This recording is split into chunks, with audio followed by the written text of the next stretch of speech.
Wala sana dito na mamaril, guys. Oh shit! Oh shit! Pag ng putok ng baril dito, takbuhan talaga kami dito, guys.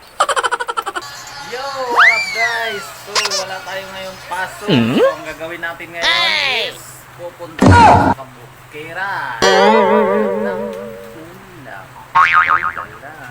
Oh no!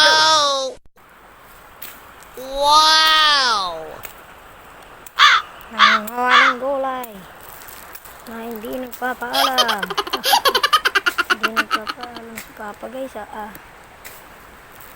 Ay ko, guys, sakit, guys. Tinik na naman ako, guys. Sakit talaga, guys. Grabe talaga, guys. Ayan, guys, nakuha. Oh, dami ba? Grabe, guys. Ayan yung building, guys, oh. Ayan, oh. Dami, guys, sa building na to. Nangangawa ng gulay. Wala sana dito na mamaril, guys. Oh shit! Oh Pag ng putok ng baril dito, takbuhan talaga kami dito, guys. Grabe talaga dito, guys. Wala kasi pumunta na bata dito, guys. Ayan, guys, dami, oh. Sige, guys. Bye, guys.